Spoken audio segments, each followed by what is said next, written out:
І сьогодні вночі російські нападники знову обстріляли Миколаїв. Загиблі та поранені – такі наслідки нічного удару по житловому будинку у Миколаєві. 3 тижні без води живе півмільйонний Миколаїв. Питну воду купують, набирають у джерелах, везуть її людям і волонтери. І на Миколаївщині російські окупанти днями намагалися прорвати оборону і навіть заявили про захоплення населеного пункту. Кількість жертв нічного ракетного удару по Миколаєву зросла вже до 7. Він закрив собою Одесу і підтримав Херсон.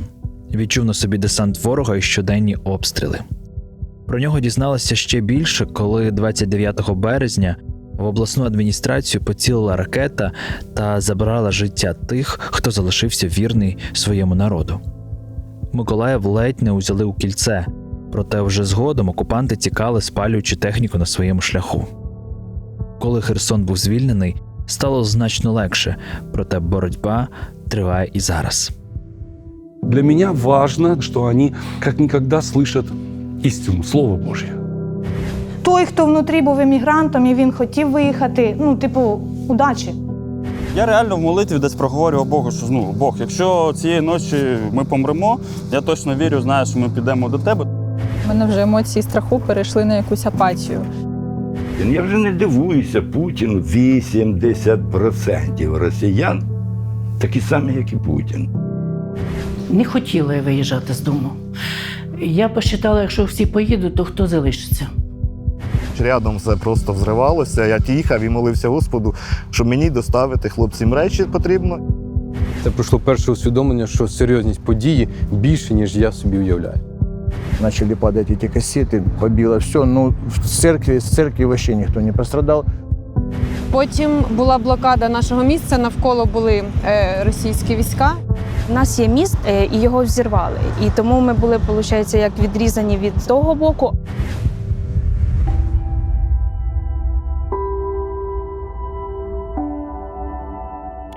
Ми разом плачемо, разом пишаємося і разом рухаємося далі, тому що є один в одного. Сьогодні ми у місті, яке живе вільним життям саме тому, що хтось платить величезну ціну за нашу свободу. Ми у Миколаєві. Місті, куди мені особисто було дуже страшно їхати, тому що перед тим, як їхати кудись, я дивлюсь багато відео, читаю багато новин, і дуже багато ЗМІ розказували страшні речі про це місто, адже воно дійсно зазнавало обстрілів щодня. Наш приїзд співпав зі справжньою весною, і мені здається, що це якийсь знак про трансформацію, тому що саме тут, у місті, де тривога починається значно пізніше, ніж обстріли, люди і досі живуть, радіють і продовжують будувати нове життя. Тож, як ви там, Миколаїв? —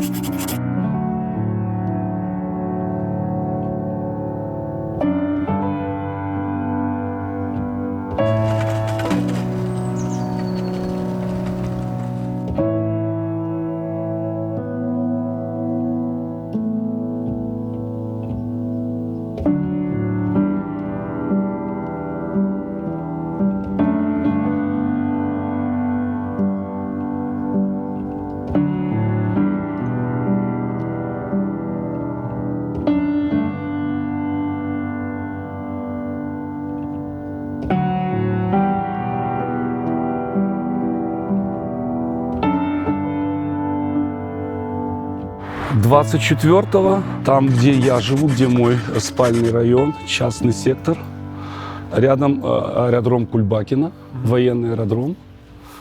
И от моего дома до аэродрома пару километров. И первые прилеты, которые были в районе 4, они были очень громкие. Естественно, все проснулись. Вот. И когда мы проснулись, я включил телефон, а на нем столько сообщений, и все с Америки. И все мои друзья с Америки мне пишут: у вас война, у вас началась война. Но это был для моей семьи, это был в какой-то степени шок. Десь о 5 ранку, плюс-мінус 20 хвилин, ми почули вибухи. Ми не знали, що таке вибухи в житті. І через декілька хвилин після цього залунала перша в житті сирена, яку ми почули. Це було одночасно і страшно, і незрозуміло. Бо знаєш, ранок, ніч, і ти розумієш, що от воно вже До цього ми якби настроювалися на це, ми навіть в церкві спілкувалися. Ви були трішки готувалися? Так, да, у нас було десь останні 2 тижні, коли ці всі новини, події, і ми навіть в церкві спілкувалися з братами, з хлопцями, з чоловіками, що робити, якщо щось станеться, ну, типу, як реагувати, там, чи брати зброю, чи тікати, як це все організовувати, евакуація. Тобто ми вже якби десь налаштовувалися на це, але я не можу сказати, що ми були готові. Однозначно ні. Я працюю на атомній станції і нас всіх розпускають 24 число. На атомній станції це режимний об'єкт. Просто так нікого нікуди не відпускають. Це перше усвідомлення того, що відбулося щось дуже суттєве. Це пройшло перше усвідомлення, що серйозність події більше, ніж я собі уявляю. Страх і нерозуміння. І потім буквально через 3 дні ми не могли вже сидіти, і ми з старшими лідерами зібралися. Отак зібрали кошти, в кого що є, і знали, що люди, які сидять вдома, вони потребують їжі і не можуть. Ми шукали ці крупи під обстрілами, їздили на цьому Мерседес Віто. Ми відчували себе потрібними, і ми в цьому були щасливі. Когда начались первые дни, 25-го, я вот недавно фотографии в старом телефоне листал, это 25 февраля, 26-го, со всех домов, с детьми люди приходили, у нас там матрасы, пенопласт, и прятались на ночь, оставались на ночь. Когда спокойно выходили, когда начинали стрелять, опять возвращались, такое было, да. У нас соседи на ночь, ближайшие здесь районов, люди бежали сюда. У нас, когда была оккупация Херсона и области, и Николаевской области, Снегурівка, там, Любомировка, Новогригорьевка, люди бросали на трассах машины, потому что рашисты их не пускали на машинах. И они с детьми, женщины, бежали сюда. Вот эти лавки в первые дни мы вот так разворачиваем. І це були ліжка. Все, и это кровать. Это лишка, да. Сюда кидали матрас, и вот это все здесь было забито людьми. В якийсь період у мене вже емоції страху перейшли на якусь апатію. Типу, я вже думала, що та ладно, вже помремо, так помремо. Кожен вечір абсолютно. Ми зізванювалися нашою церквою, і це дуже допомагало реально.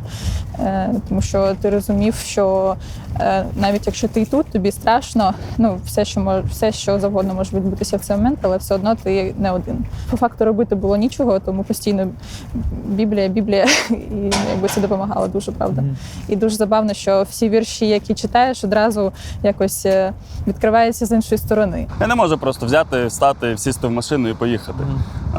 Бо є люди, які щось від тебе очікують, які дивляться на тебе, які чекають від тебе рішень, розуміння, що, куди, що ми робимо, як церква, як люди, багато людей, які, не то, що кожен з нас вільний і свободний, але все одно є якась залежність в тому плані, що хтось чогось очікує.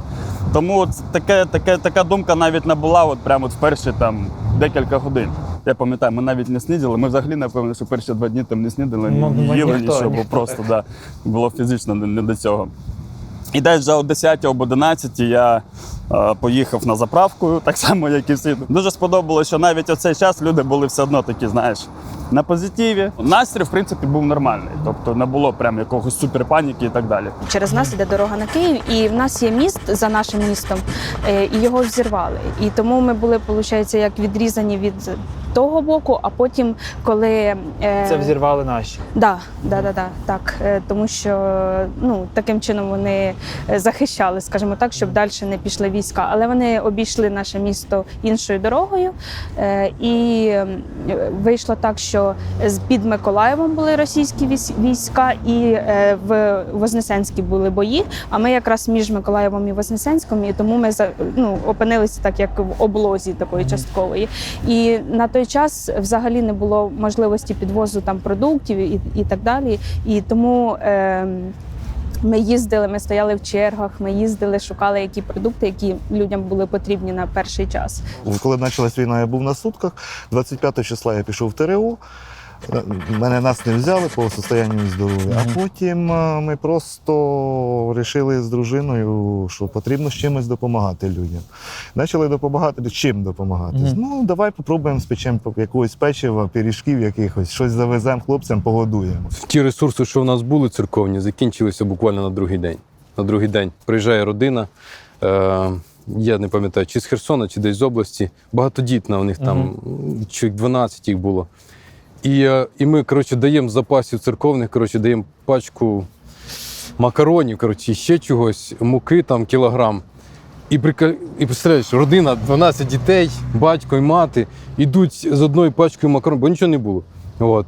І я розумію, що ми більше дати не можемо. Ну, просто у нас немає. І це от усвідомлення, знаєте, такої неприємності, такої, якби, що ти безсилий.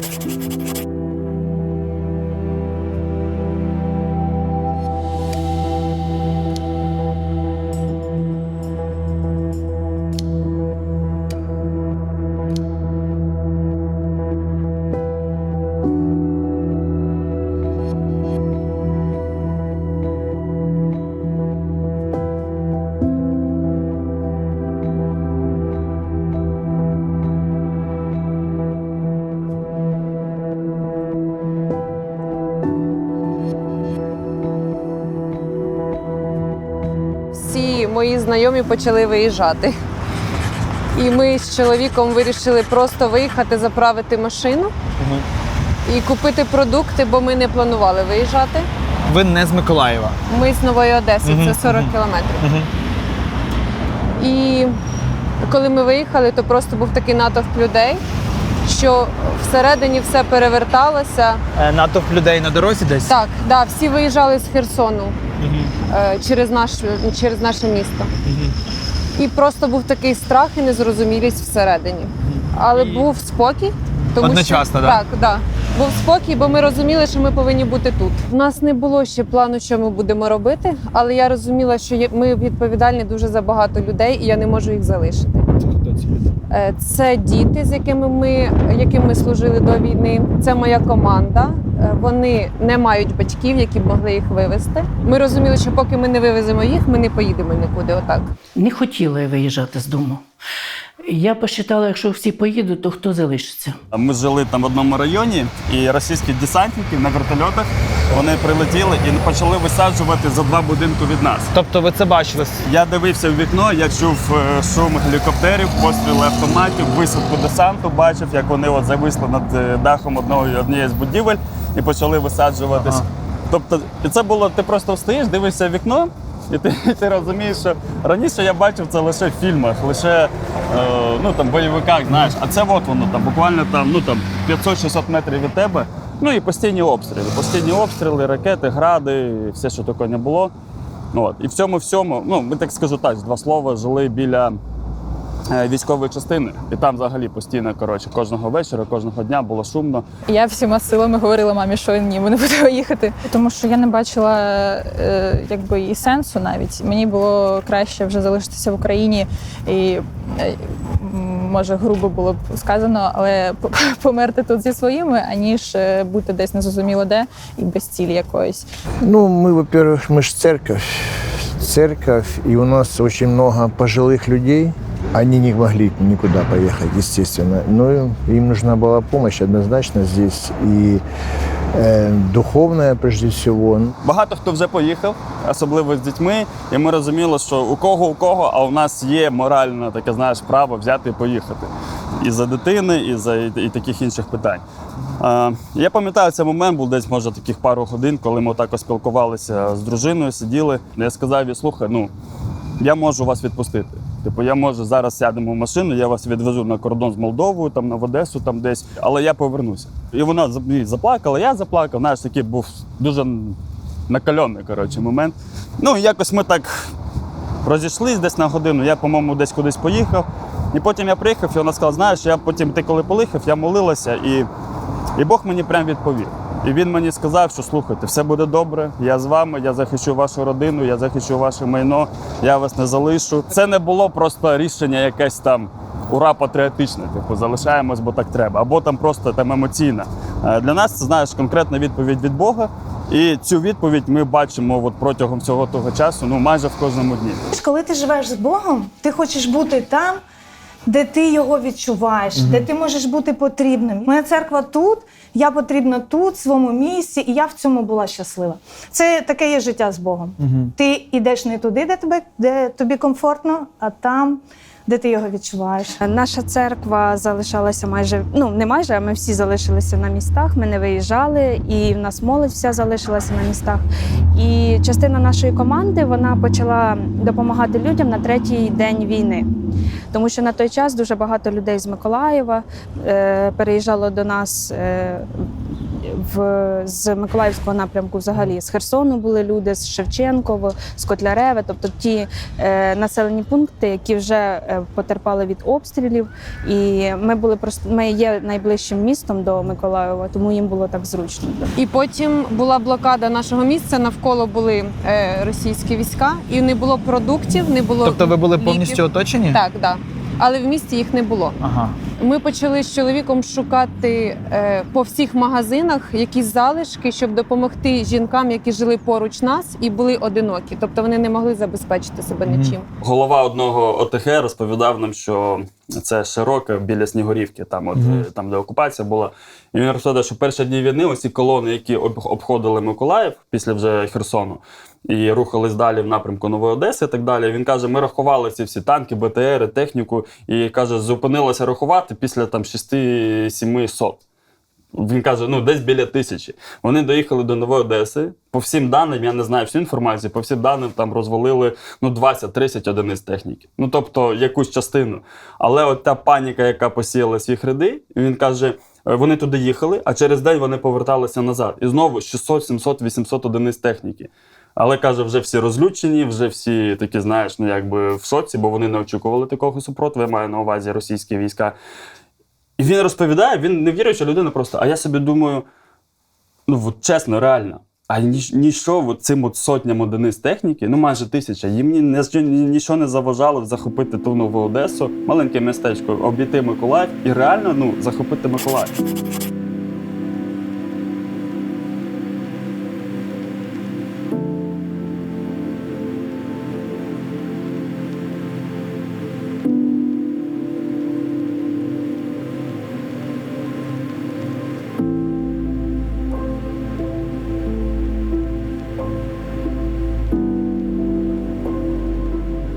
За моєю спиною пам'ятка архітектури 1892 року будівництва.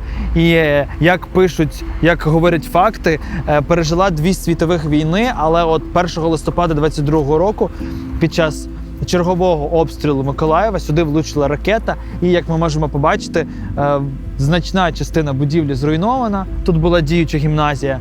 І наразі приміщення непридатне для навчання, для знаходження там нічого не відбувається. Трішки наведений порядок ось тут поруч, але це просто черговий доказ того, наскільки рашисти абсолютно не дотримуються ніяких умов, правил війни, обстрілюють житлові об'єкти, причому які знаходяться в самому центрі міста. Тому просто можемо спостерігати над черговим злочином. Евакуацію ніхто не робив. Ні адміністрація, а церкви робили. Годувати людей на той момент, в перший місяць, ніхто не міг робити. Тобто дуже важко, якщо десь відбувалося, я не хочу говорити за всіх, думаю, десь можливо було. А церкви робили. Якщо, наприклад, приймати людей, цим була дуже велика проблема, а церкви робили це. І нам перелаштуватися треба було, наприклад, 3-5 днів. А держава або адміністративна структура в цій в Миколаївській області перелаштувалася тільки через місяць. Тобто перша евакуація офіційна, яку мені довелося почути, можливо, я не все знаю, але вона була десь через місяць. Через місяць початку війни, коли вже, в принципі, нема кого евакуювати. Хто міг уже втік, а от кого треба було вивезти, люди вже, брати-сестри, повивозили. Це такий момент. Так, я жила собі на балконі, тому що у мене діти були, у дітей квартиру дім той розстріляли, вони возле воїнської частини жили, і вони жили в мене однокімнатна, вони жили в кімнаті, а я жила на балконі. І другий раз ранком дивлюся, чую, вже бомблять нас. У вас район такий, що... Дуже, наш район дуже бомбили.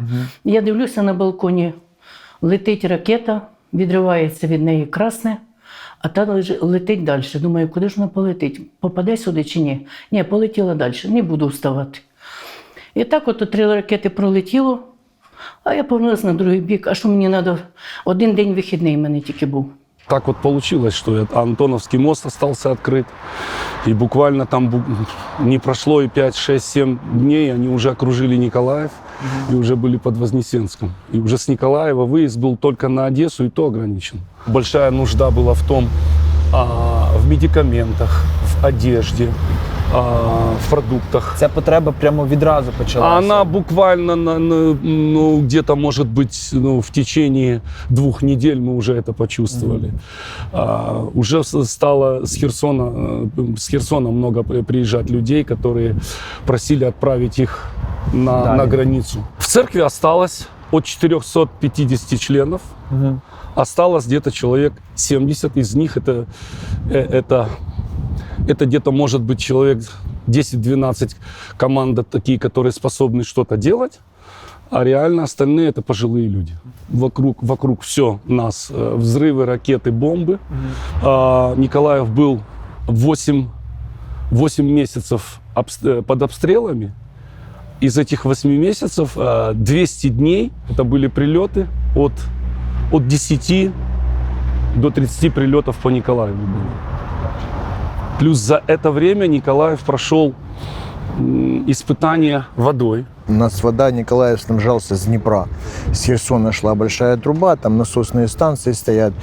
И перебили этот трубопровод, и полностью весь город остался без питьевой, без какой-либо воды. И тут уже доходило до того, мы поначалу раздобыли пару бочек и возили, у кого скважина, набирали, здесь возили под церковь, раздавали людям, местным вокруг. Доходило уже до того, что люди набирали, просто дождь шел, и стояли, набирали, потому что полностью нема ни капли воды. И друзья на нас вышли и сделали нам скважину. Сделали скважину и поставили осмос. И вот у нас с тех пор там стоит вода. Було прикольно, коли перший тиждень не було води, і ти виходив на вулицю, дивився, як всі в косичках, гульках або в шапках, тому що ніхто не може помити голову. У нас в городе заброшенных скважин, которые были как бы запущены, да? 70 где-то их было, но они все, ни одна из них не працювала. И поэтому все рассчитывали на то, где взять. Кто-то шел на речку Ингул. Здесь есть река Ингул, Южный Буг. В Южном Буге это лиман, тут вообще соленая вода. А в Ингуле здесь вода вроде как пресная, но она очень такая болотом пахнет. Вот люди как бы для технического момента брали эту воду.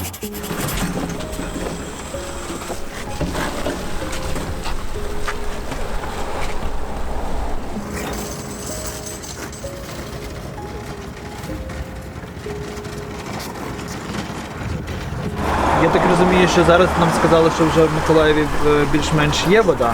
Так, більш-менш, але тут більше якість. Це питної. Це вода для приготування. Саме питна. Мабуть, коли вже той період пройшов, то вже зараз це не страшно, да? Що потрібно просто Господи, все переживемо, аби перемогли.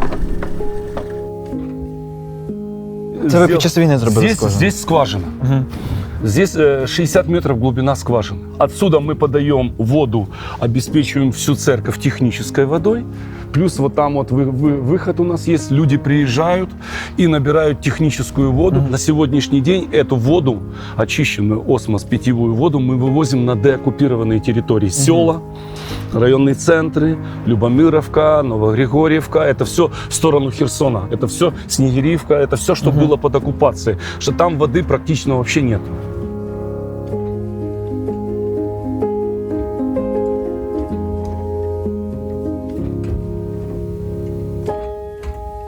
Коли приїжджаєш до хлопців і дивишся в їхні очі, коли хлопці беруть з пакета, достають пиріжок, вдихають і кажуть, це пахне домом, і ми вам дякуємо, і улибаються, і підтримують тебе. І це дає велику силу і старання працювати якомога більше і якомога більше допомагати для військових. Ми возили дуже багато продуктів. Ми борщі готували, і холодці, літом холодці, і котлети. Ну, багато чого готували. В тонажах я не можу сказати, скільки. Я збирав от 5 жінок, які готували пиріжки. Ми провіряли кожного такі правила, так? Все однозначно. Люба привозка, я все должен скуштувати, все проходить через мене. Муки дуже багато. Пройшло це я те, що я можу сказати, це десь до 5 тонн. Якщо не більше, це тільки муки пройшло. Ложили сюди мішок 50-кілограмовий. Це були речі для військових. Одяг. Починає від носків, закінчує військовими речами. Зверху була сумка глобовська здорова, оці, що возять, доставка піци. Я їхав, мене не видно було ні сюди, ні сюди. Ми не могли навіть дати хліба людям, бо його не стало. Магазини всі скупили, і ми готували простий суп в церкві. Він без нічого був. Ну, без хліба його подавали, без м'яса. Ну, бо нічого не було в магазинах. Так вийшло, ми якби до війни такі були свої, знаєте, плани, відношення. Ну, тобто не було такої великої підготовки. Там, Ніхто так не вірив, так? Якось там маразматичного, що ми готуємося. Треба було. Ну, треба було бути більш реалістичними. Мені зателефонувала з нашої церкви Віка і предложила: ви не можете допомогти нам в печиві? Ну, я розуміла, що це не 5 пирожків, я розуміла, що це не 10. Ну, основна була причина в тому, де його що взяти. Продукти. Тому що, коли почалася війна, то зникло все з полок. То ми ходили з сусідкою по всіх магазинах, діти мені привозили, дехто знайде які пакети муки, ну, паками брали. То ми з цим працювали. А потім вже подзвонила мені ще одна, вона давно вже працює волонтером, Наталя Григорівна Ємельянцева. От. І я їй розказала, що я працюю. Вона каже: а ви нам не допоможете? Ну, я зрозуміла, що це вже буде великий об'єм. І мені прийшлось по 10 кілограм кожного дня вимішувати муку. Март місяць ми працювали без вихідних. От 31 день ми пекли ці пирожки. Мені допомагала сусідка, але як потім почалися великі обстріли, то її діти забрали, вони поїхали в Одесу. І я залишилася одна. Я не зупинилась, тому що коли приїжджали за цими пирожками діти воєнні, я коли дивилася на них, я просто вже не мала ніякого права залишити їх без допомоги. Я кожен день вставала в 2 години ночі. І я з 2 годин ночі до 10 я займалась пирожками. Бували такі моменти, коли хлопці розібрали, дзвонять мені: ви не можете ще нам зробити пирожків? Ну, хоча б половину. Ви напряму з військовими спілкувалися? З волонтерами. Волонтери, вони відвозять. Ну, тоді ждіть десь до 12 часов ночі, до 12 дня або до 2, до скількох в мене вийде. І вийшло, мені треба 2 дні було робити по 2 заходи. Тобто, десь ще 10 кілограм муки. Це було дуже важко на одні руки, одній людині. А ще ж мені потрібно було зробити заготовку, чим його нафарширувати, цей пирожок. Чим ви фарширували, враховуючи дефіцит? Ну, вже почали підвозити, картошку почали підвозити, в основному були картопляні пирожки. А потім вже Віка, Володя, волонтер, вони привозили, десь творог брали. Потім по ринках Женя, там ще з того боку теж брали десь творог. Ну, люди давали. Ну, різні були. Потім вже з рисом, зелень пішла, трошки вже було легше. Перші місяці це було дуже важко. Бувало так, що йдеш, тут стріляють, тут їдуть танки по городі. От, іду в магазин, тому що чогось не довезли. Мені треба на завтра, на ранок, щоб були пиріжки. І я так попід забором, попід домом, де з тої сторони стріляють, а я з цієї сторони. І йду в магазин і беру. Звучить зараз, знаєте, начебто дуже мило. Ну, так, знаєте, ви робили свою роботу, свою місію, але страшно було. Ну, ви знаєте, зазвичай, як любій нормальній людині, завжди страшно. Але я не боялась. Чого я не боялась? Я завжди з Господом. Я ніяку роботу не починала, якщо я не попросив Бога благословення і не попросив у нього помочі не тільки в началі, а й в кінці. Подяка. Обов'язково. Обов'язково подяка. Кожен ранок починався о 5-й. Ми вставали, сідали в машину і просто об'їжджали все місто. Кожну аптеку, кожен магазин, що знаходили із самого необхідного, привозили і потім роздавали людям. Потім з нами зв'язався чоловік, пастир церкви з Южноукраїнська, і сказав, що в нього є трохи допомоги, якою він може поділитися. Але була проблема, що не було мостів, щоб переїхати. І ми вже через людей шукали окольні шляхи, щоб полями їздити в Вознесенськ і забирати там продукти. Через переправу треба було з однієї сторони до моста залишати машину, переходити пішохідний міст, забирати там продукти, переносити туди. Тобто ми отак робили. Це був деякий час. Перший тиждень це було так, ми зібрали, що в нас є. Потім наші гроші закінчилися, наші кошти, і в нас вже було декілька людей, які потребували допомоги. І коли ти молишся, Бог тобі дає більше розширення. І потім нам пастир почав давати гроші на те, щоб кормити людей. І якось ми молилися за розширення і забезпечення. І дуже швидко, буквально пару тижнів, ми вийшли на той рівень. А вже ж всі християни спілкувалися, України і навіть за кордоном.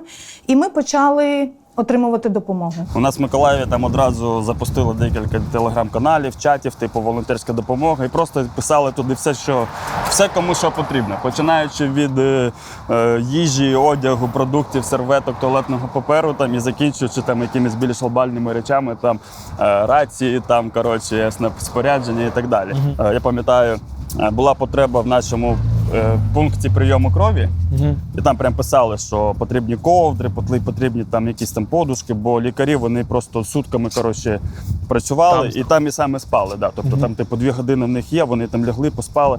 І ми якось привезли також там наші там ковдри, якісь там такі спальні приналежності, завезли теж їжі. І дуже класно було, що ми приїжджаємо і думаємо, що напевно, ми там одні такі, а ти приїжджаєш і просто там вже гора, коротше, якихось там подушок, ковдр, там їжа, печиво, чаї, термоси.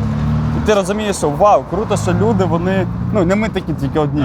Багато людей, вони включаються, вони, коротше, щось починають робити. Кожна людина в церкві, буквально, мабуть, я хочу зауважити, кожна приймала людей. Тобто всі молилися, переживали, знаєте, якби, ті готували, ті приймали.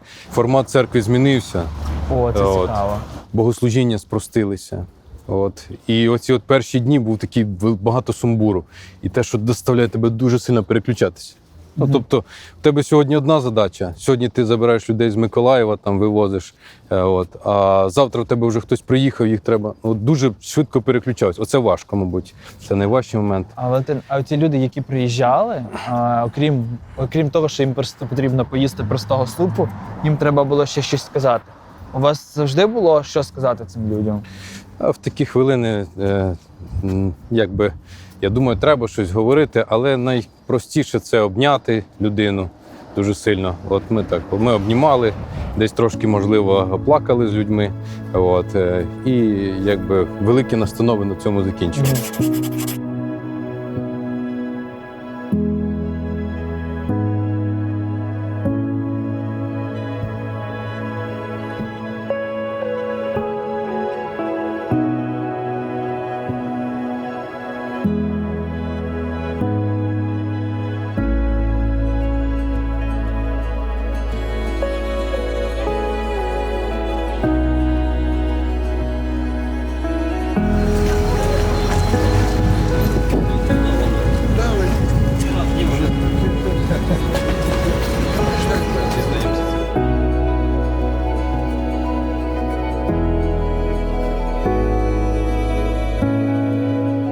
Люди приїжджали, коли вони розказували свої історії, вони просто плакали і ми просто обіймалися. Спочатку ніхто не говорив. Єдине питання, яке звучало у всіх, я думаю, воно знайоме, це як ти? Як ти? І після того не треба було нічого говорити. Багато людей стали за цей час дуже близькими нам. І це стали навіть люди, яких ти не знав, вони стали тобі як рідні, як знайомі, як близькі. Тобто це був довгий період. Дуже було страшно, коли нас обстрілювали піонами. Це дуже такий дом двигтів. Але робота не прекращалася. Я сиділа і крутила сама. Ви показували мені фотографії, що у вас 2 свічки стоїть і штук 100. А це вже потім у нас, коли світло виключали, а хлопці просили, хлопцям треба було вести ці пирожки, а пекти то нема чим, електроплита. Сусідка віддала свою квартиру, вона уїхала, я ж там світу немає, нема чим пекти. То ми жарили блини. Ну, я жарила, я за себе маю віду. Да, ви теж кажете. Ну, жарила блини, на 5 літрів молока розводила, плюс ще там все остальні. От. А потім при свічках далі сиділа, вже крутила, коробки послажували, утром приїхали, забрали, це я з вечора все готувала. Багато хороших людей включилися в роботу. Я б сказав би, найкращі люди, дуже такі сміливі, доброзичливі, які, знаєте, відкриті, такі, ну, прості, що так по-братськи. Свої. Свої я не всіх знав, якби, щоб сказати, що Я маю свої. на увазі по духу. Але вони вмикнулися в роботу. Пропали люди, які заважали, там якісь перешкоди ставили. Знаєте, такою фарисейською набожністю пропали. І я не знаю де, але не буду говорити, в яку сторону. От. Але залишилися люди посвячені, гарячі. І часто люди, які десь завжди були під тінню когось, вони піднялися і багато служили. Тому реально, Миколаїв молодці. Єдність була, я не скажу, буду говорити так, як є, добре? Так, без прикрас. Так, як і нам потрібно. Не можу сказати, що це прям, була прям така сплоченість і єдність між церквами миколаївськими. Можливо, тому що комунікації не було. Бо, в принципі, кожна церква, вона робила щось самостійно, багато церков самостійно щось робили і досі роблять. І це класно, це слава Богу. Знаєш, коли ти дивишся, що, в принципі, на рівні Миколаєва, як я думаю, на рівні всієї країни, більшість гуманітарних таких процесів робила церква і робить досі. Але прямо такої комунікації, такої спільної діяльності, в принципі, я не бачив в місті. І від себе можу сказати, що і ми для цього теж нічого не робили. Там якісь там зустрічі, щось планувати загально. Тобто ми знали, що є церкви, які щось роблять, і ми теж щось робимо. Але у нас якось так склалося дуже такі відносини класні з херсонськими хлопцями.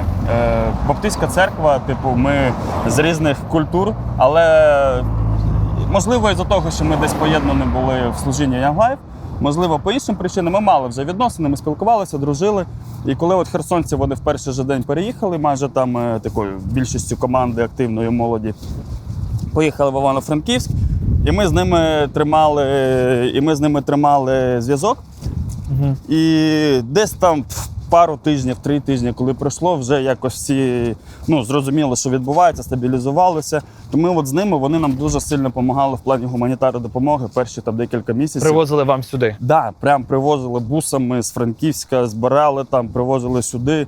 І, це було для нас дуже великим благословінням і таким, підбадьоренням, що ми не самі. І люди, які, в принципі, вони херсонські, вони поїхали в Івано-Франківськ, але чогось їх серце, воно відкрито для Миколаєва, вони допомагають. І була оця єдність на такому рівні. Здесь сейчас меньше всего, но раньше здесь все было вот так забито. Буквально тут только было потихоньку, чтобы можно было пройти. Здесь это помещение было все забито для Херсона.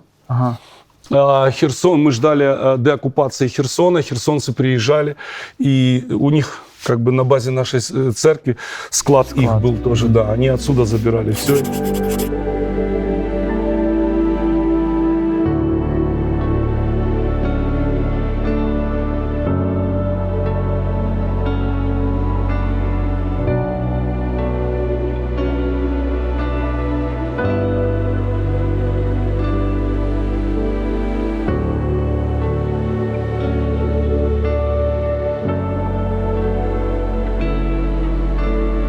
Я очень рад, что мы начинаем служение, мы молимось за Україну, ми молимось за перемогу, ми молимось за військових, ми молимось за президента.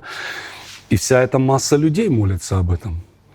И для них это в первые дни, для них это было как-то очень, Потому что Николаев, вообще сам город по себе, это военный город, закрытый город. До 92 года он был закрытый город, сюда нельзя было въехать иностранцу. И он был такой прокоммунистический город. Здесь такой и памятников, наверное, было больше всех. Даже Херсон не такой был.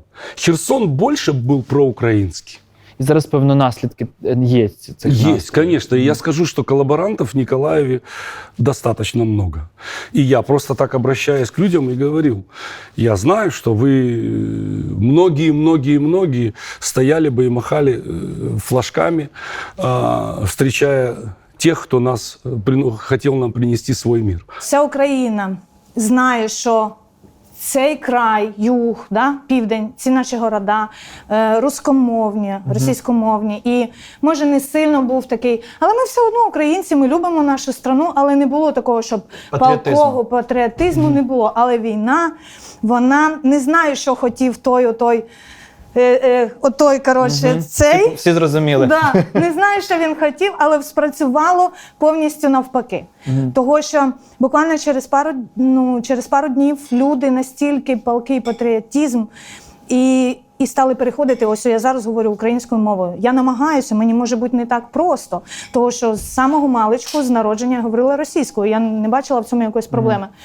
Ну, настільки ці сусіди мені набридли, остогидли, якщо можна так сказати, що я навчаюся і хочу говорити українською. Абсолютно, весь Миколаїв. Я не знаю, що говорять, пабліки говорять різне, але я знаю, що весь Миколаїв, усі люди, вони просто палко хочуть підтримати українців, підтримати ЗСУ. Моє оточення, наше оточення, дуже мало пасивних людей. Тим чи іним чином вони допомагають, якось беруть участь і взагалі. Якщо не може хтось фінансами і фізично, то й молиться.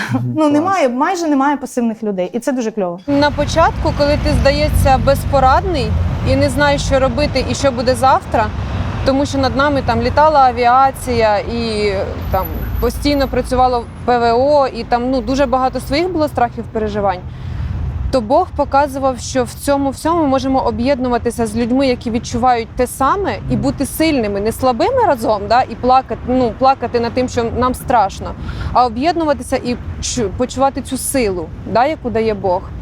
І Він підтримує через тебе інших людей. Це просто для мене було таке... Бо для мене це було незрозуміло спочатку, що я можу зробити тут, да, як жінка, як дівчина, як взагалі в місті, коли... Оточення. Так. Але Бог просто почав виходити на зустріч і показувати мені мій улюблений вірш з Біблії. Це, що Бог може надзвичайно більше, чим мої страхи, мої хвилювання, мої думки. І цей вірш, він супроводжував мене до цього дня війни. Тобто Бог робив набагато більше, чим я могла собі подумати. Я відчув і побачив, що дійсно двері відкрились. І в Миколаєві у нас люди самі запитувати почали. Мало того, що самі. Я працюю будівельником, покрівельником, криші роблю. І в мене хлопці 7 чоловік. І навіть я з ними спілкуюсь більше 6 років. Але двері зараз тільки відкрились. Це теж для мене показник. Господь і в цьому районі працює. Люди просто на вулиці підходять, запитують, що, як. І у нас розмова і молитва за них йде.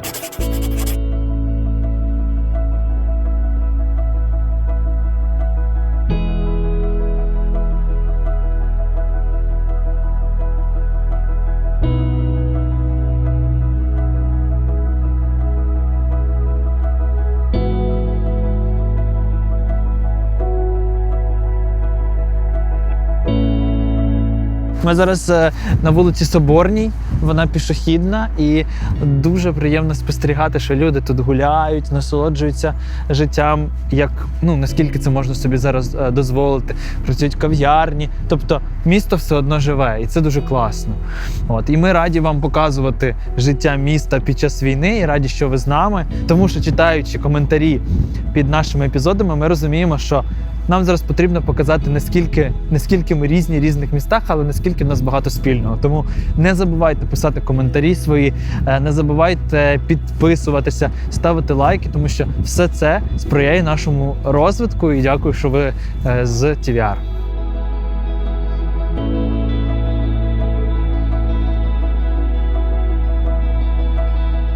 В нас є одна родина, Вони були знайомі заочно з церквою, але вони не були ніколи в нас в церкві. І коли почалася війна, коли ми почали вже допомагати людям, вони декілька разів зверталися, щоб через них розповісти нам. Ми також допомогли там іншим людям. Тобто вони як такий був дотичний до вас. Да. І вони підійшли і кажуть, вони поїхали в одну поїздку з нами, коли ми допомагали людям. Ми возили хліб. І я на це не звернула увагу. Вони потім мені сказали, що ми роздали весь хліб. І коли їхали додому по дорозі, я кажу своєму чоловіку, що нам потрібно заїхати і купити хліба додому. І потім цей Вася, його звати, цей мужчина, він каже, я був в шоці, тому що вона весь день возила стільки багато хліба і не взяла собі хліба, а купувала. Тобто для них такі навіть маленькі речі, на які ми не звертали уваги, вони були свідоцтвом. І зараз ця сім'я дуже з нами тісно співпрацює в волонтерстві, і їхні дітки ходять до нас на дитячі служіння. Для мене, знаєш, два абсолютно таких радикальних табори. Перше, це проактивні люди. От це волонтери, це просто якісь, не завжди це волонтери прям з волонтерських організацій, або якісь там такі, знаєш, що там куча грошей збирають, або кучу всього. Це бували просто люди, які там пішли, щось зробили, і про них ніхто не знає, і вони якби зробили свою справу. І інша категорія людей, сюди ж там церкви, якісь громадські організації, такі, знаєш, проактив, коротше, військові там і так далі. І другий табір такий, це от люди, які постійно в потребі, їм щось треба, вони шукають допомоги, вони завжди такі от, в статусі жертв в якомусь сенсі свого слова. От. І середину було дуже важко знайти. Тобто ти йдеш по вулиці, і ти от можеш навіть якби відсканувати, або це якась от проактивна людина, або це просто людина, яка от живе і вона більш потребує допомоги. Мы как-то очень быстро поняли, что касается помощи, вот продукты, все, людей нужно проводить по Евангелию, как делал Христос. Народ его теснил, он проповедовал Слово Божье, а потом говорил ученикам, а теперь дайте им есть. Да? Была духовная пища, была физическая пища. И мы очень вовремя на это отреагировали, Бог так подсказал нам. Мы поняли, что так просто вот с порога выдавать нет смысла. Людям нужно какой-то посыл сердцем, людям нужно говорить о Боге, слово утешения. И я просто так откровенно людям и говорил, приходите в церковь, чтобы услышать слово утешения в это непростое время войны, в эти обстоятельства. И когда мы увидели столько людей, мы перешли сразу, и мы сделали служение в 2 потока. Не дивлячись на те, що дуже багато хто виїхав з Миколаєва, що тут була складна ситуація, що тут обстріли, все одно тут залишилося дуже-дуже багато молоді і підлітків на той момент і зараз, які залишилися в страху, які залишилися в нерозумінні, що їм робити, що з навчанням, що з сім'єю, що з майбутнім, але у яких немає якоїсь тої допомоги, яка була у нас. Тобто у нас є церква, є ми один одного, є Бог, який нас підтримує, а у них немає нічого. І ми розуміли, що для них потрібно починати щось робити. Те, що я помітила особисто на моєму спілкуванні з дівчатами, з підлітками, яких я вела, що у них нові проблеми з'явилися. Тобто більшість з них в сім'ях, де з'явилася якась трагедія, де тата забрали, де не вистачає там їжі, де не було світла 2 тижні і так далі. І тому підтримка змінилася, тому що інші проблеми. У тебе на всі питання були відповіді? Ні, точно ні. У мене і на мої питання не всі були відповіді. Нас підштовхувало те, що знову ж таки війна, і в будь-який момент може відбутися все, що завгодно. Може, цей день останній.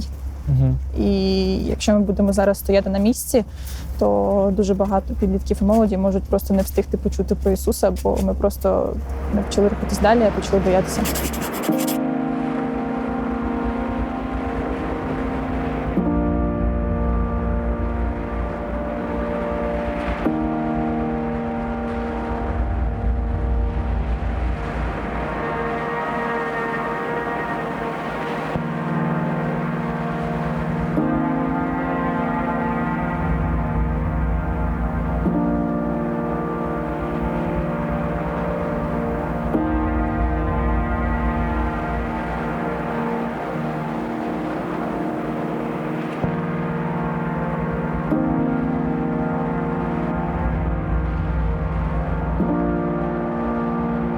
от молодь, це для неї є платформа. Важливо, коли молодь, вона веде здоровий образ життя. Їм інколи важко бути, знаєте, в таких закладах, де, ну ви мене розумієте. Де є все. Де є все, і де це гучно, і це, коротше, трошки напряжно. Тут в них така платформа, де вони можуть спілкуватися класно, де вони чують, що грає прославлення, да? І де їм комфортно взагалі. Весь янг тут збирається, іноді буває тут просто повне кафе, і вони просто тут галдять, коротше, і тут просто ну, дуже кльова атмосфера. І ми так молимося, і ми так вважаємо, що це платформа для того, щоб людям говорити Євангеліє. Миколаїв – місто, наскільки мені відомо, я прочитав і подивився, місто, де немає вже району, куди б не прилетіло щось, де не було б якихось вибухів. Поряд із тим, я вже трішки зрозумів, що ви людина-живчик, і вам на місці сидіти, мабуть, важко. Ви відкриваєте бізнес під час війни. Ми зараз знаходимося в кав'ярні, кафе ваше. Де ви на це взяли сміливості? Як ви зрозуміли, що це зараз можна робити? Ну просто я б цього не зробив, тому що мені б було страшно, що щось відбудеться. Вам не страшно? Чи у вас просто віра дуже міцна? Перед війною мені дуже хотілося мати свою справу. Я в своїй малесенькій квартирці, в мене одна кімнатка і отака малесенька кухонька. Отака.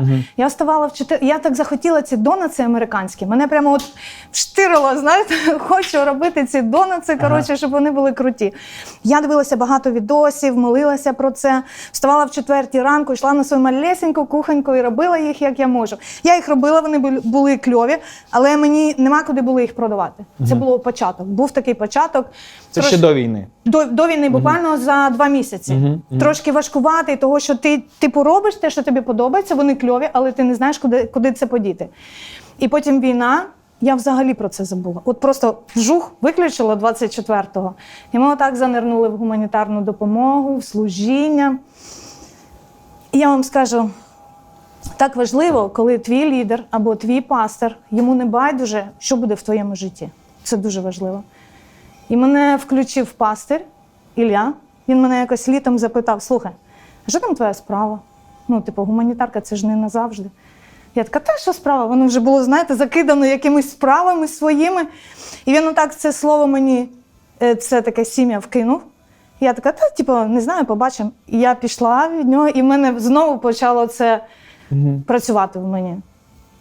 І все, що ви бачите, це допомога пастора, допомога братів, брата-американця, якого я ледве знала, але Бог так діє. Якщо він дав тобі цю землю, цю платформу, він підтягне всі ресурси для цього. Мені здається, що коли от ти весь час в служінні щось робиш, допомагаєш людям, ти знаходиш собі місце, і ти при цьому розумієш, що ти не просто намагаєшся заглушити щось, а ти робиш це тому, що дійсно, по-перше, Бог від тебе цього очікує, по-друге, це потрібно тут і зараз, по-третє, це те, що ти і зсередини відчуваєш, що ти повинен це робити. То воно, таке, знаєш, моє враження, що воно, коротше, воно не заглушає, але воно дає якраз оцю і радість, і якесь надію, і життя, коли, в принципі, навколо ти бачиш людей, які розбиті, які в страху, які в паніці, які не мають надії, за що захопитися, і просто, знаєш, там, все, завтра всі помремо і давайте там тікати, а ти відчуваєш, що та ні, все добре, все нормально. Тобто я думаю, що от саме в цьому джерело. Тобто можна сказати, підсумувати, що не було часу або моменту, коли в тебе опустились руки? Була втома. Така чисто фізична, да. Можливо, якась емоційна така вигорання, періодами. Я не можу сказати, що в мене були там затяжні періоди. Такі, можливо, там день, знаєш, 2 таке, що ти треба просто десь там нічого не поробити, там побути вдома, або там десь там піти погуляти, хоча це було ризиковано. Але не було, ні. Такого, що прям загруз, то не було. Проходячи між локаціями наших зйомок, помітили дещо нове, як для киян. Це зупинка укриття. Тут написано «Миколаїв тримає південь». І мені подобається, що, спостерігаючи вже трішки часу тут за людьми, я бачу, що вони ходять в футболках, кепках, які наче об'єднують, знаєте, людей. І я хочу, щоб ми зайшли, подивилися в це укриття. Це такі великі бетонні, дуже сильно мощні стіни. І ось такі, просто така кімнатка, де можна посидіти. Лавки для того, щоб посидіти. Я так розумію, що якщо тривога, це табло горить, там ще один вхід з того боку є. І тут камера, яка показує саму зупинку, тому що там ось поруч їздить транспорт. І я так розумію, що тут є ще відеоспостереження камери, знаки виходу. Тобто це місце, де можна в момент обстрілу знаходитися, щоб відчувати себе безпечно на вулиці. Можливо, це тому, що поряд немає укриттів надійних, або точно не знаю цю інформацію, але мені здається, що це хороше рішення в ситуації, коли обстріли міста йдуть повністю, такі масивні, і зрозуміло, що не обирають рашисти, куди стріляти. Вони можуть стріляти просто по об'єктам, де є люди, і люди можуть гинути. 4 квітня стало для Миколаєва ще однією чорною датою з початку російсько-української війни. О 7 ранку, коли люди ще спали, ворожа армія обстріляла майже всі райони міста. Гатили з реактивних систем залпового вогню. На подвір'я будинків, лікарень, шкіл, дитячих садочків, магазинів полетіли заборонені касетні снаряди. Вчера ровно год был, 4 апреля РСЗО прилетела сюда ракета.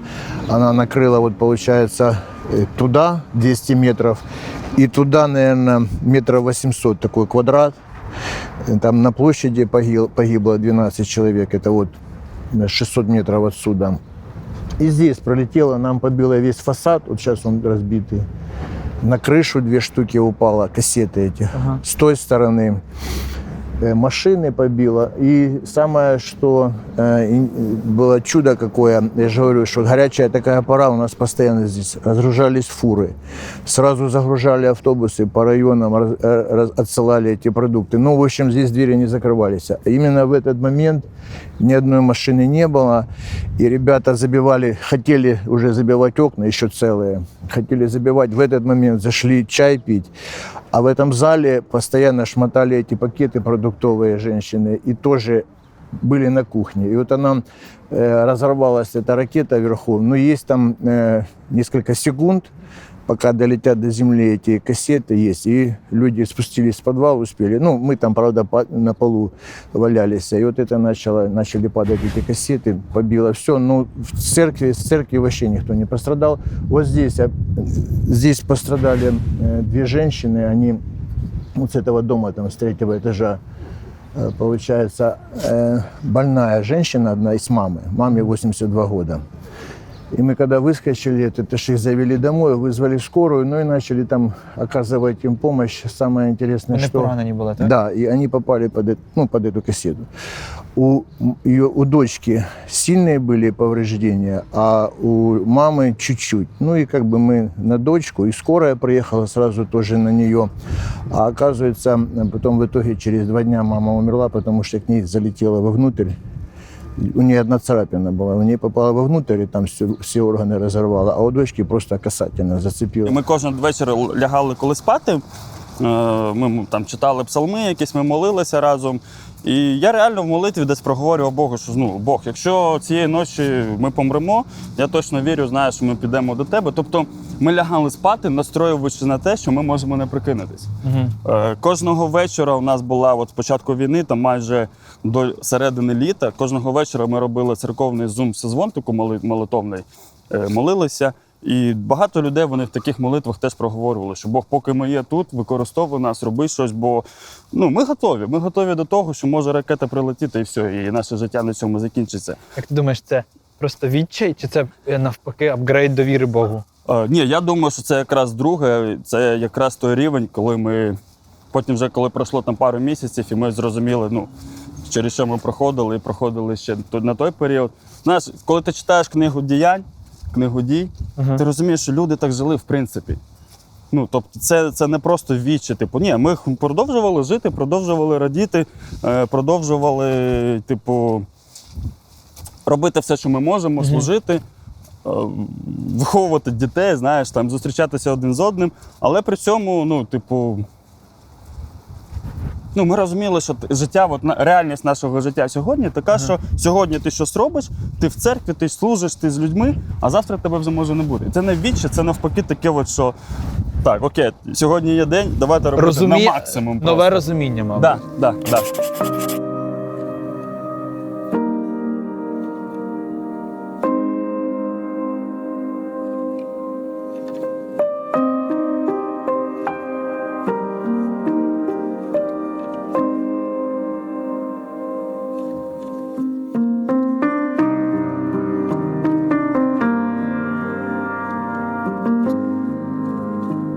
29 березня 22-го року я запам'ятав тим, що зранку о 8:45 ми всі почали дивитися і читати новини в різних пабліках про обстріл Миколаївської обласної державної адміністрації. Сюди влучила ракета, і вона, як ми бачимо, наскрізь пробила будівлю 9-поверхову. Тут ще знаходився господарський суд, оскільки мені відомо. І я запам'ятав дуже добре цю дату, тому що це мій день народження, і я ніколи не думав, що я тут опинюся і зможу побачити наслідки ось цих звірств власними очима. Тут загинуло багато людей, яких дістали з-під завалів. Скільки мені було відомо, перший час туди навіть не можна було потрапити для того, щоб забрати всю документацію, але зараз ми бачимо невеличке таке меморіальне місце для пам'яті, меморіальне, і зруйнована будівля, пробита наскрізь, без вікон, без нічого, вона обгороджена, туди потрапити неможливо. Ви пам'ятаєте момент, коли вам було страшно? Я вам скажу так. Мой дом находится на выезде на Херсон. И привык сказать, что привыкнуть к тому, что летело все через дом и взрывалось рядом. И бывало взрывалось так, что сдувало в доме все, что стояло на столе, просто слетало. Вот от этого взрыва вот так все летело. Сказать, что это не страшно? Нет, это страшно. Я не знаю, я спрашивал у многих братьев, те, которые были рядом, у кого взрывалось. Я говорю, было ли у вас такое состояние, вот настолько сильный взрыв, что у тебя как бы сбивается ритм сердца? Такое какое-то становится такое непонятное, сбой такой сердца, да. Ну, некоторые братья говорят, да, что вот когда сильный такой взрыв, то да, такое что-то случается. Я не знаю, кто-то бы назвал это страхом. Ну, как-то я... Не то, чтобы там это страх, но это был очень серьезный дискомфорт. Это если говорить конкретно об обстрелах, потому что они были вокруг. Мы вот находимся здесь, начинается служение, и вдруг такой взрыв, что вот это даже здание, все. Мені говорили, що десь 50 метрів поруч із вами. Ну, не 50, вот 100 метров. И я думаю, что били по нам. Мы так думаем. Это не я, это мы с братьями, кто были здесь, мы так думаем, что это били по нам. Потому что, ну, люди же видели по наводкам. Николаев был обстрелян в основном по наводкам. Всегда. То есть были те, которые указывали координаты. К нам заезжало и продолжают заезжать в течение недели военные, потому что мы сотрудничаем как минимум с 4 бригадами. Там просто вот частные дома, может, вы увидите, здесь рядом 100 метров. Ну какой смысл туда бить? Ну, да. А ударили туда... Ну, если не С-300, то ударили чем-то, может быть, даже и посерьезнее.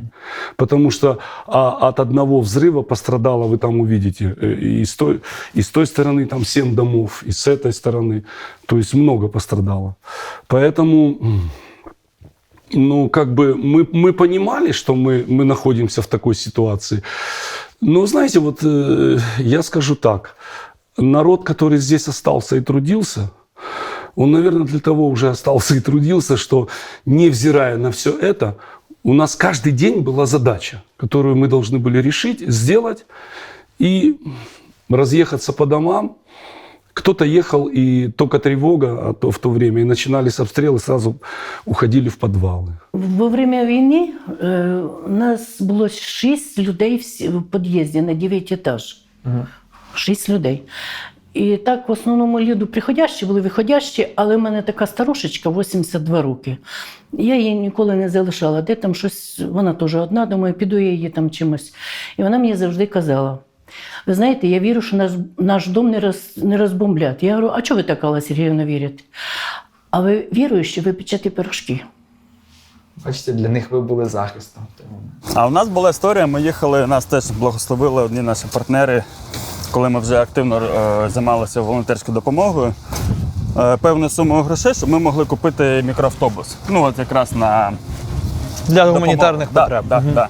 І ми знайшли, поїхали, в Чернігові купили, пригнали і поїхали 2 машинами. Я, моя дружина з сином, ну, бо ми, понятно, що ми разом поїхали. І якраз мій батько, то він поїхав з нами, щоб на зворотньому шляху він віз, ну, той бусик. І повертаючись вже в Миколаїв, ми заїжджаємо в місто, там блокпост на в'їзді, нікого нема. Ну, ми так ще дивно, і якийсь дим такий, знаєш, якийсь пил поле. І я думаю, що я дивлюсь, ну, я їду і дивлюся, думаю, ну, можливо, це наші хлопці підривають якісь там, ну, типу, нерозірвані снаряди. Ну, щось у мене така думка була. І ми просто їдемо собі по дорозі, і просто над нами, от прямо над нами, починає вибухати касетні снаряди. Тобто перший вибух – це от сама ракета, і потім падають ці маленькі бомбочки. І я просто все, що я пам'ятаю, це я от їду, і в мене перша думка – тормози. Друга думка – ніфіга, коротше, педаль в газ. І я от нагинаюся на голову, педаль в газ, їду, нічого не видно, дим, це, знаєш, якби, коротше, смог. Ми проїжджаємо, а батько мій на цьому бусі, він позаду нас їхав. І я дивлюсь в вікно заднього, в зеркало заднього виду, ну і розумію, що я його не бачу. Тобто ми проїхали, а він десь там. І просто от дим, і нічого більше не видно. Ну і в мене перша думка, що все, коротше, ну баті нема, ми там продовжуємо їхати. І десь через хвилин-дві він мені набирає, типу каже, я живий, все нормально, але машина, коротше, в хлам, типу. От, я вже потім завіз свою сім'ю додому, ну, висадив їх, повертаюся до того місця. І той бусик, коротше, він весь по периметру, в таких, знаєш, типу дірках. Маленьких. Да, від касет. Більші, менші, там вікна, понятно, порозбиваті. Ну, в принципі, типу, ми його відремонтували. Він досі в дирках в кузові. Ми там замінили там деякі деталі, там був пробиті там якісь там в двигуні якісь частини. Але він продовжує служити. Він на ходу, да, він служить, але от ці дирки залишились, і ми навіть думаємо, може ми їх не будемо навіть там прям сильно зашпакльовувати, прибирати, це як нагадування. І знову ж таки, всі живі, всі здорові, але це був такий ну, можливо, знаєш, такий найстрашніший? От не хочеться говорити страшніше, але найжорсткіший якийсь випадок. Коли ти прям от, ну, воно от прям навкруги тебе. Тобто не просто поруч, не просто десь там, коротше, за 100 метрів, за 200 метрів, за кілометр, а от воно прям, ну, тобто ти прям в епіцентрі цього. Але, ну, кльове свідоцтво в тому, що наша машина, де була дружина і мій син, ми проїхали крізь все це, і от я їхав, я бачив там вибух цієї касетки, там, знаєш, ну, десь 2-3 штуки прямо на дорозі, але наша машина жодної царапини. Типу, ми потім ще дивувалися, як це так.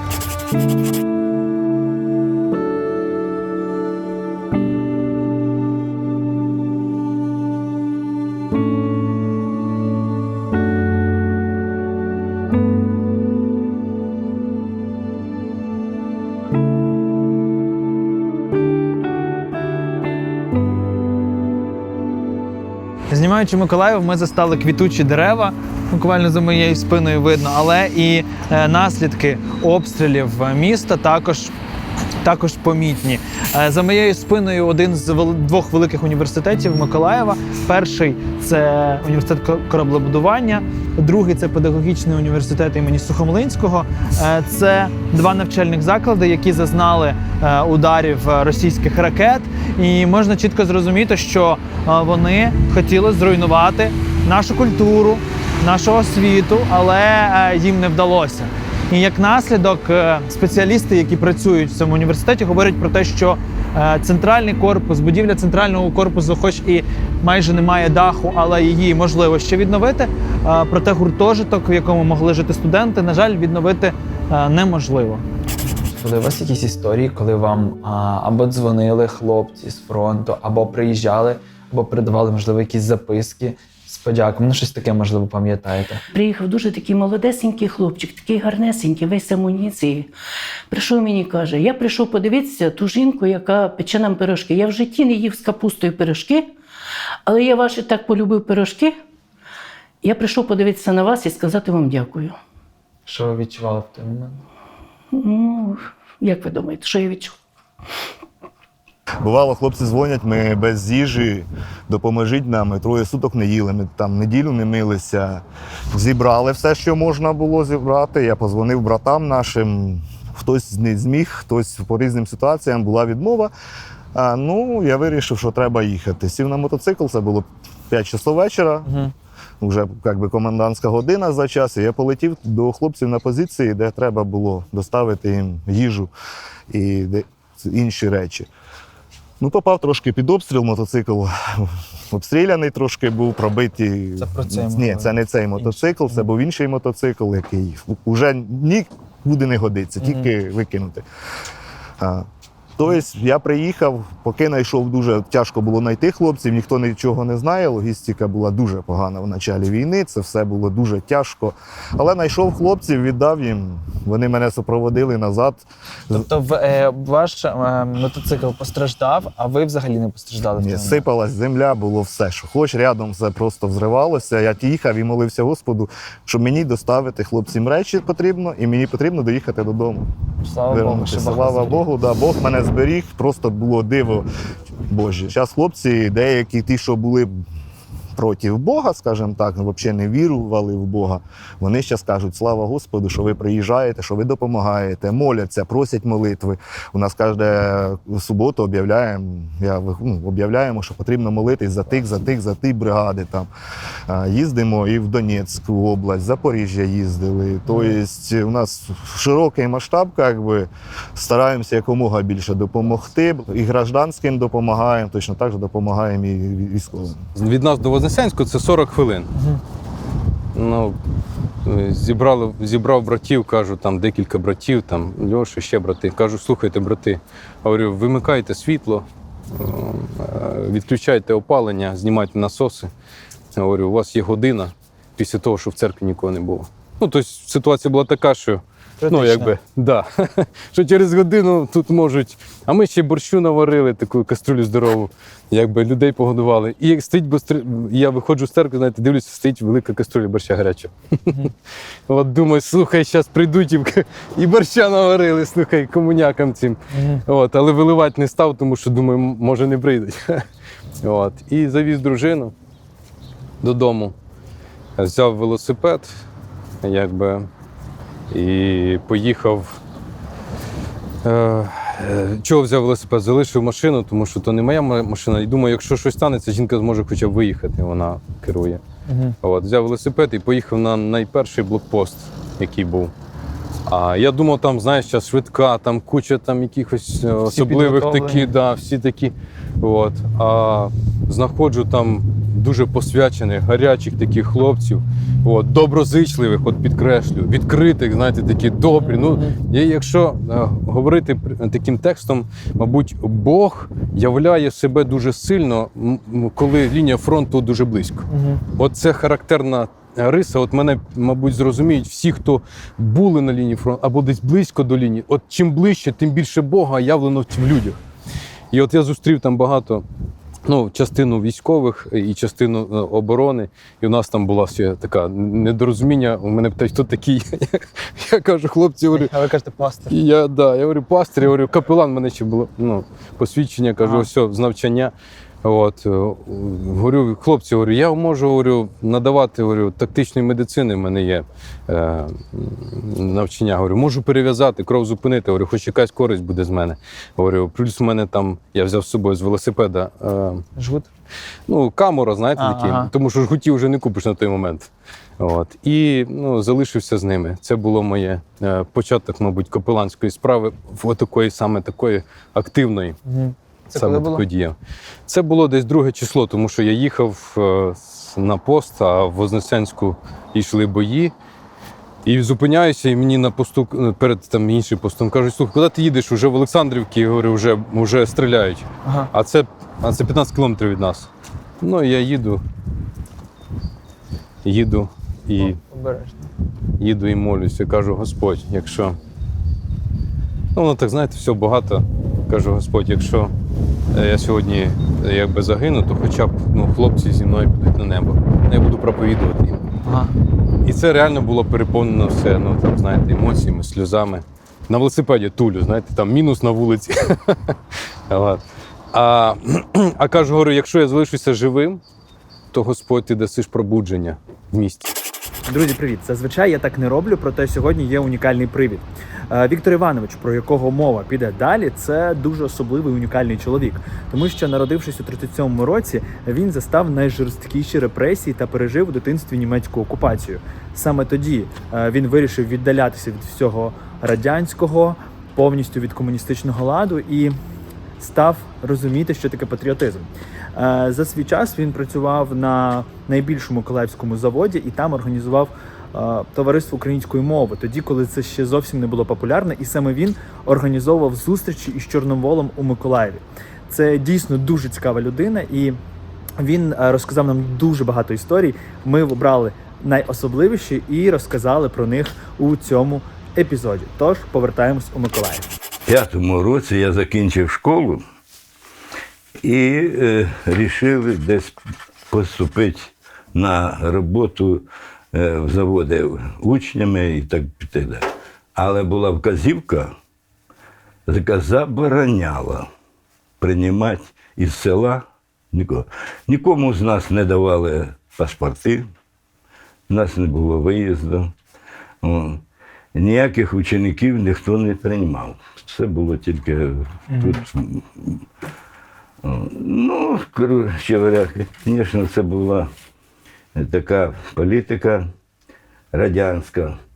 Всім робити на селі, сільське господарство.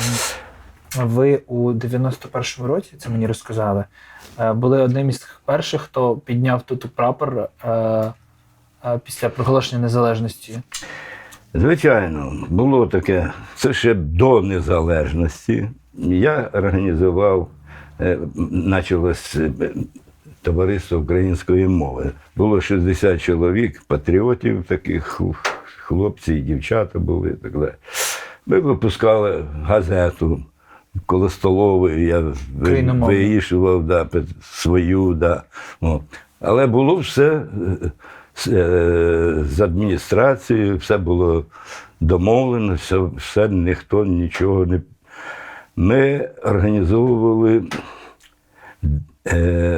Шевченківський вечір.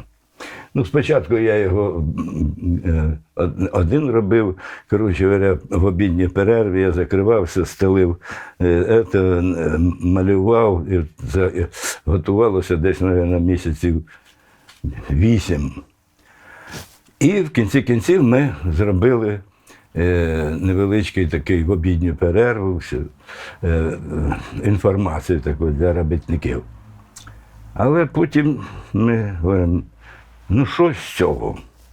Щось треба побільше, масштаб. Да. Пішов я до секретаря компартії, що був тоді. Був хороший дядько такий, покладистий українець. Ми з ним поговорили. Я говорю, давайте, то було в лабораторії, я в лабораторії працював, а то, говорю, давайте в конференц-залі більш широко. Він каже, слухай, навіщо тобі конференц-зал? Якщо вже робити, то робити в будинку культури, виписали листи паперу, я його в конференц-залі розстелив, взяв швабру, зробив, краски і, коротше говоря, намалював, на жаль, я не розраховував, намалював задню стінку на будинку культури. Ну, стоїть Шевченко на могилі. Це був другий. А перша частина була великий портрет Шевченка. Цікаво, те, що я підійшов, там вже художники були у заводі. Я підійшов до їх, говорю, хлопці, ви мені допоможіть хоча б очі, щоб воно так більш-менш. А він говорить, а що ти хочеш? Та я говорю, це все. Він, слухай, ти знаєш, скільки це буде коштувати? Я говорю, хлопці, нічого. І якщо ви не хочете, воно буде безкоштовно. Я його сам буду просити. Ну, коротше говоря, в основному а потім мене все-таки прислали дівчину, і вона мені чуть-чуть очі там підправила. Там все. Була така, акція. Звичайно, коли був хор, там на заводі був чоловічий хор і жіночий. І коли хори заспівали «Реве та стогне Дніпр широкий», і за весь зал устав, і багато хто плакав. Це було дійсно для нас, як воно сприймалося, що не зря це все робилося, були задоволені цим.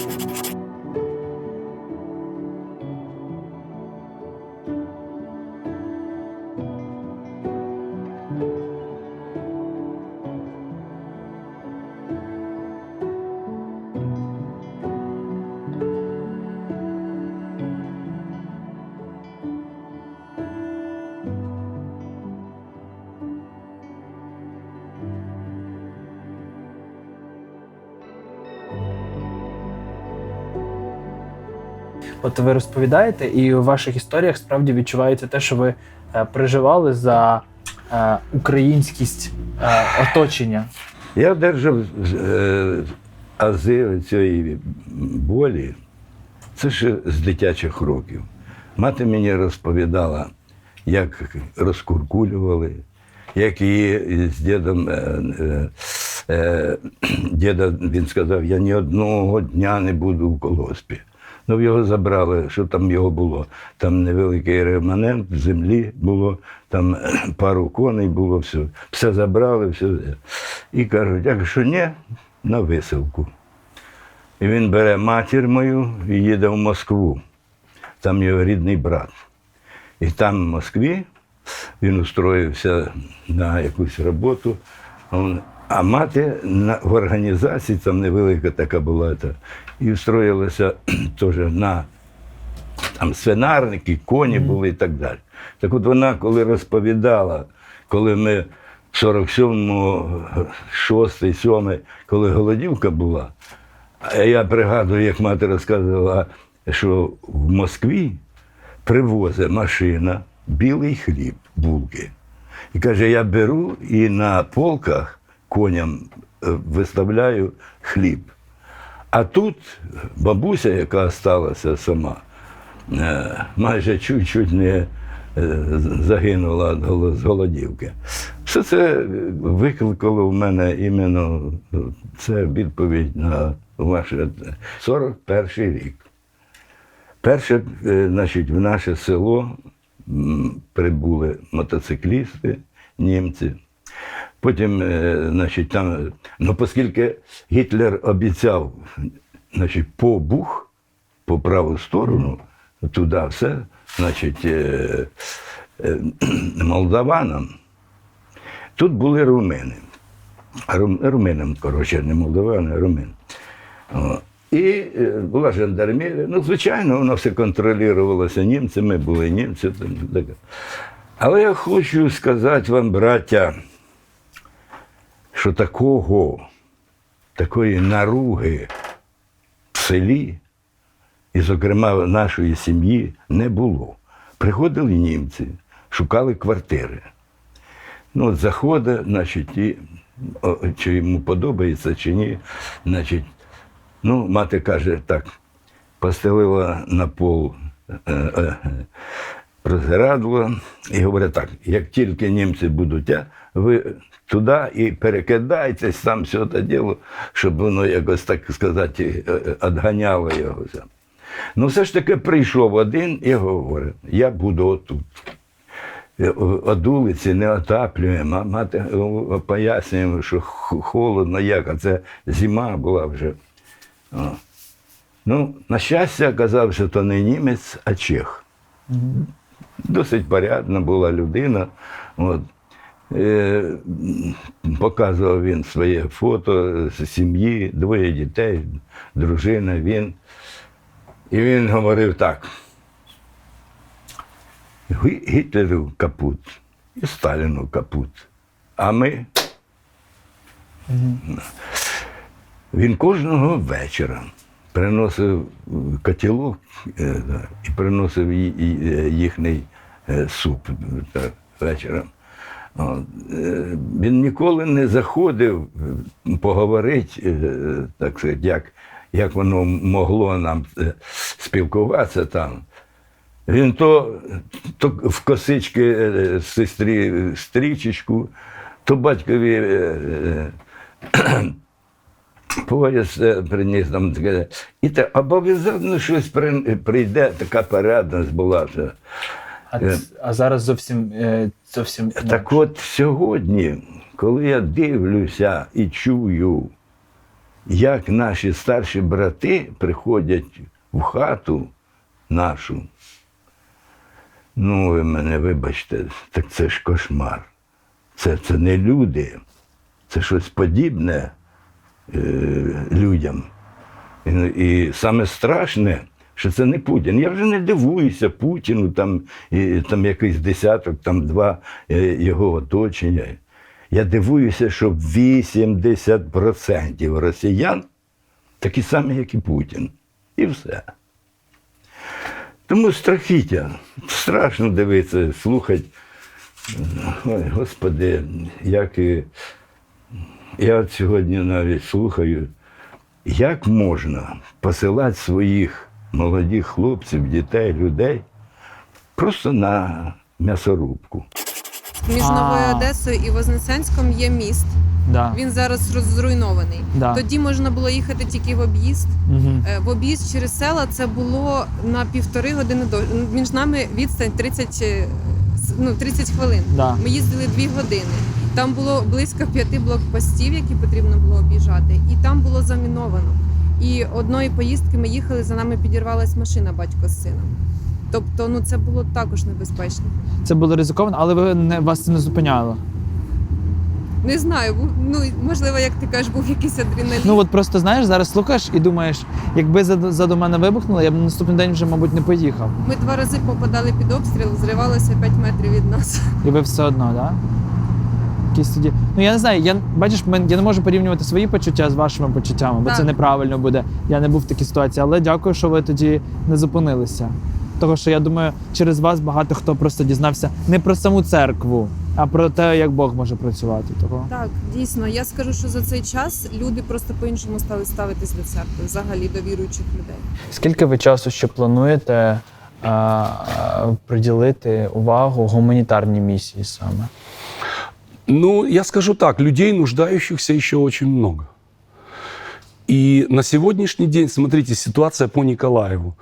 В Николаев уже вернулось, я думаю, больше половины людей, где-то, может быть, уже 1350 в Николаеве есть. Угу. Но бизнес-то в Николаеве стоит. Никто не ризикує. А он практически, заводы стоят. То, от чего Николаев питался, кормил людей, в основной своей массе это все стоит. Основные заводы стоят. Да и так вот сейчас смотрю по рекламкам, там выскакивают, мы там открылись. Потихоньку какие-то кафешки открываются, какие-то салоны. Это все дает людям возможность для существования. Но это только начинается. Ми зараз вже почали думати, вже почали працювати над проєктом відбудови села. Ми хочемо взяти під шефство нашої церкви одне село, небагато, може 10, 20, 30 будинків. І не те, що їх там залатати, бо ми робили це зимою, латали дахи, вікна, щось там вставляли, щось там, а прям побудувати нові будинки. Ми розуміємо, що це наступний виклик, але бачачи всю ту історію, яка була, як ми починали з пакетів і закінчували фурами, і ще не закінчуємо, ми продовжуємо. А плануєте будинки? Є віра і є бажання допомогти людям відбудувати там будинки в селі. Просто і ми вже в процесі, вже є там моменти з виділенням землі, співпраця з владою, проєкт є зараз на такому етапі пошуку, фінансів на це все. Але є перспектива до цього. Тобто це не просто якась там фантазія. Коли ти починаєш робити те, що Богу потрібно, Він дає тобі те, що ти хотів, те, до чого Він тебе призвав. Розумієте? А були вашому, ви дуже так впевнено говорите, а були речі в вашому житті, які ви хотіли, а Бог не дав? Мені здається, в кожного є такі речі. Можна ж тоді просто образитися на Бога і подумати, що Він не хоче для тебе. Знаєте, я вважаю, що це трошки дитячі відносини з Богом, коли ти ще не проходив якихось таких моментів. А коли Бог тебе дістав із самого дна, як було в моєму житті, коли я вже вмирала, і нікому не було потрібно. І коли не було взагалі ніяких предпосилок, що в тебе хоч якось наладиться твоє життя. І за 3-4 роки Він так тебе благословляє, він так тебе наповнює Святим Духом. Я їхала в маршрутці, і просто я ж говорю, їду без роботи, там, де я намагалася працювати, мене ще там, надурили на гроші. Я їду назад, і в мене є тільки Бог. І ти за нього хватаєшся в такі моменти. Знаєте, такі люди, яким нема що втрачати, вони мають самі глибокі стосунки з Богом. І коли ти знаєш, що Бог з тобою проходив отаке, і як він сильно тебе наповнював Святим Духом, я про цю маршрутку розповідаю, всі мої домашні групи, всі, вже чули про це. Бо ти їдеш, з виду ти нікому не потрібна, в тебе нема грошей, в тебе ззаді за плечима вижжена земля, а не життя. Але Бог так сильно прийшов в цю маршрутку, а я їду, включила своє любиме поклоніння. Я просто поклоняюся йому. Просто внутрі я думаю, Бог, я так сильно тебе люблю. Ти саме дорогоцінне, що в мене є. І Дух Святий настільки наповнив мене. В мене почали текти сльози. Я поворачуюсь до вікна, а знаєш, такі люди заморені, такі їдуть. В них на ліцах просто жесть. А я їду, і мене небеса наповнюють. Мені здавалося, що я дивлюся на себе збоку, що моє тіло робить команди, певні команди виконує. Але всередині я нічого не відчувала. Був такий якийсь блок, я думаю, захисна реакція. І просто це все відбувалося на автоматі. Тобто на той момент я себе не відчувала, якихось своїх почуттів, ні страху, ні болю. Не було такого просто відчуття. А коли взагалі. почали відчувати? Мені здається, що це було після десь 3-го місяця вже. Коли прийшла весна, тепло, почало все оживати і захотілося жити. І ти почав дозволяти собі відчувати. Тобто відчувати біль, злість і розуміти, що це нормально, що Бог, Він дає нам можливість відчувати, що це нормально. Що вам зараз дає сили і надію продовжувати робити? Тільки перемога. Перемога наших хлопців, щоб хлопці вернулись живими. Безбожний світ, комуністичний устрій Росії, яка на нас напала, він впаде. І він буде знищений. Можливо, зсередини. У мене багато догмів на цю, і навколо люди багато говорять, але це дає надію. Дає надію також те, що люди не перестають поруч працювати, служити. Що ви зараз всі об'єдналися, так? Зараз менше. Зараз менше. А от на початку війни, рік назад, це було щось, от я хочу підкреслити знов, це була дія Духа Божого серед віруючих і невіруючих людей. Серед поліцейських. Ми з поліцейськими багато молилися, дякували Богові, зустрічалися з херсонськими хлопцями, які виїхали, в нас жили. Це було дія Духа Божого серед людей в будь-якої категорії. І воно не пройде просто так. І дає надію, що це дасть, виросте. Тобто воно було посіяно, що воно виросте. Колись це принесе, не колись, сподіваюся, дуже скоро. Я думаю, що ти вже бачив, так? Я не бачив, ви, скоріш за все, бачили, просто соромитесь мені розказати. Я не можу, ці пережитки з Совєтського Союзу, вони мене дуже дратують, я не знаю. А вже ж ми розуміємо, що русня можна казати? У нас можна. Добре. Що русня дуже повпливала на це, розумієте? І не хочеться, щоб були оці пережитки, оці якісь моменти. Хочеться, щоб наше місто, по-перше, повернулися люди. І вони повертаються, того що дом є дом. Той, хто внутрі був емігрантом і він хотів виїхати, удачі. А люди, які люблять своє місто, люблять Україну, вони вже повертаються. І ви б бачили Миколаїв весною, коли він був пустий. І це було трошки жутко, це було трошки страшно. А зараз я бачу, що город оживає, люди повертаються сюди. І це також серце твоє радується, тому що це твій дім. Створювати далі. А вже ж, це твій дім. Я хочу, щоб, по-перше, люди осознали, не знаю. Зрозуміли. Усвідомили. Що Україна, вона дуже кльова. І не треба десь шукати в Тибеті своє щастя. Не треба того, що якщо ти всередині пустий, то і Тибет не допоможе. Якщо всередині є Бог, якщо ти наповнений, якщо ти любиш свій дім і хочеш зробити його краще, місто буде дуже круте. З твоїх, до речі, друзів, знайомих, багато хто поїхав? Да, дуже багато. Дуже. Це було для тебе якоюсь внутрішньою кризою, яка там тебе, можливо, демотивувала або опускала руки? Те, що твої люди не поруч? Було і є, тому що деякі все ж таки не вертаються і, можливо, навіть і не повернуться. Але треба жити далі, приймати це як є. Найважче – це коли людина приймає смерть. Це, мабуть, такий момент. Приймає смерть, що погоджується, що їй доведеться померти. Оце найважчий момент, мабуть, і усвідомлення.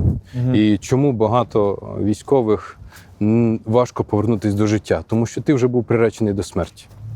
Ось ця проблема. І оце нас чекає.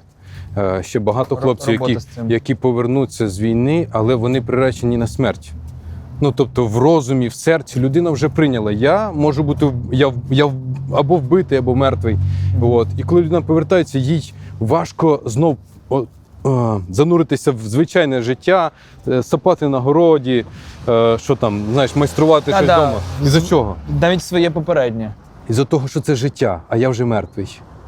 І оцей перехід, він дуже важкий. І оце я відчув на собі, тому розумієш, хлопці, які повертаються, їм рве кришу. Тому що ти приречений до смерті був, а тут тобі треба жити далі. Тому я думаю, багато роботи треба буде звершувати серед військових. І нам треба готуватися до цього. Вже йде це, наслідки вже. Тому що тенденція, закономірність приблизно така.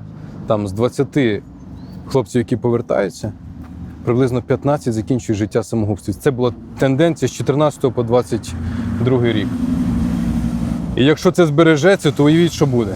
1 мільйон людей, наприклад, 1 мільйон людей повернеться. В процентному співвідношенні, скільки з них будуть просто зречені, не захочуть жити далі. Тобто, це моменти, які ми, мабуть, зіштовхнемося або вже зіштовхуємося.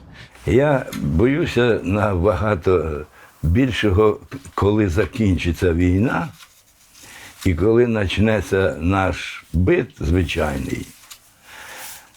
Там буде видно, що воно змінилося і наскільки ми об'єднані. Коли треба буде закачувати рукава, коли треба буде жертвувати чимось.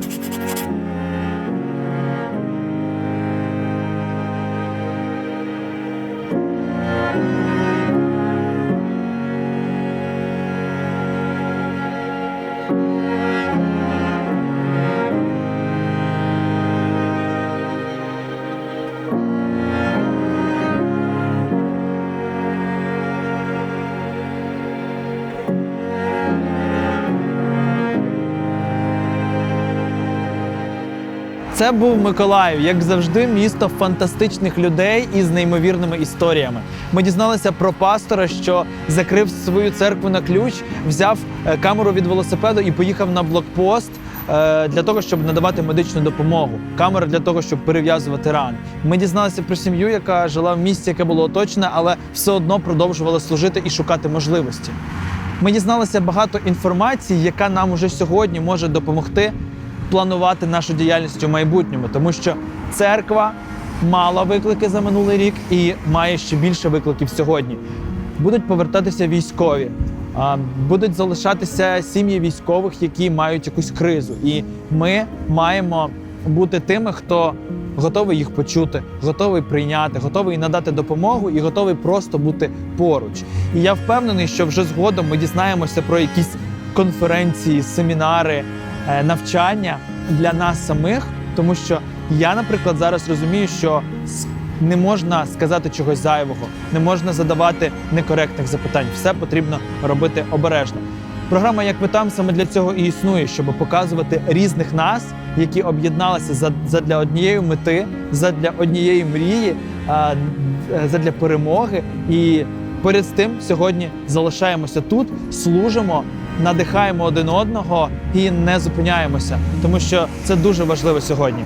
Дякую, що ви залишаєтеся разом із нами, тому що Транссвітове радіо працює саме для того, щоб надихати один одного. І я впевнений, що ось ці розповіді про міста допомагають вам знайти служіння для себе в своєму місті і бути корисним там, де ви є зараз. Побачимося в новому місті.